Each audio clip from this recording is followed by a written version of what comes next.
Now, please watch very carefully. I shall do this only once. With me, ready?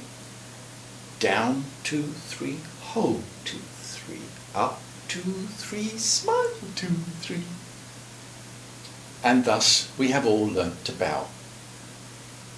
Actually, physically, we probably all knew how to bow, didn't we? But because it isn't something that we often do, it's not something we really understand. An obsolete item in our physical vocabulary. But then you read in Mark 5 verse 6 how the demoniac fell on his knees in front of Jesus, and you see how for him that's the place from which everything changes. And you think, how can I be in that place? And all at once you realise it's not the physical action that we need to learn. What is the heart saying when the knees hit the floor? Because that's what needs to be going on in my heart towards Jesus.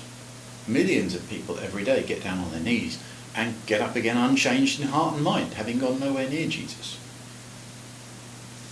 In Joshua chapter 5 and verses 13 to 15, Joshua is standing before Jericho. And he notices a man standing with a drawn sword in his hand. Not unnaturally, he asks him which side he's on. And then he finds out he's actually talking to the commander of the armies of the Lord. At that point, he falls face down to the ground. Why? In reverence. That is, in deep respect. There's fear here and awe, but why does he take to the ground? And how does it change what happens next? Well, Joshua knows it would be inappropriate to remain standing for the rest of the conversation. If he did so, he would wordlessly be saying, I'm as good as you. This is a conversation between equals. And from that, probably it's a short step to, if you have any advice to give, I shall give it due consideration, of course, but the final decision rests with me.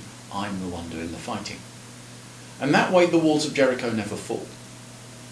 Throwing himself face down on the floor means I'm not worthy to stand up and look you in the face, but I am yours to command. Look at the words that come out of Joshua's mouth when he's on the floor. What message does my Lord have for his servant? We need to take up a position when we listen to God that makes it abundantly clear to us as well as to him that this is not a conversation between equals and that whatever he says is to be obeyed. In 2 Kings chapter 1, the servant of the Lord is the prophet Elijah the Tishbite, and the person doing the bowing is an unnamed captain in Israel's army. He is in fact the third captain in this chapter. All of them were sent to bring in Elijah to meet Ahaziah the king.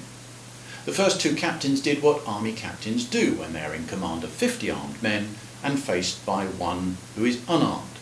They commanded Elijah in the name of the king to come down and come with them. They died for their presumption. The third captain fell on his knees before Elijah. This is a complete reversal of the previous approach. Instead of saying, we can do all sorts of terrible things to you if you don't come quietly, he is saying, you have it in your power to do a terrible thing to me and my men, but I beg you don't. So kneeling here signifies not just reverence, but repentance and the desire for reconciliation, the opposite of rebellion. And isn't that what we're always needing to find ways to do? The opposite of rebellion. Completely put away the weapons with which we've been fighting God, and we may well find ourselves at his feet. In 2 Chronicles chapter 7 verses 1 to 6, the people kneel in worship, but that is not because that's what it said to do in the order of service. They had just seen fire from heaven come down and consume the burnt offering and the sacrifices. Their kneeling is not a formality, it's a spontaneous response to the sign of God's presence with them. And it probably combines all of the meaning of Joshua's reverence and that captain's repentance. Kneeling is a way of humbling oneself. But of course, not everyone who kneels does so in humility.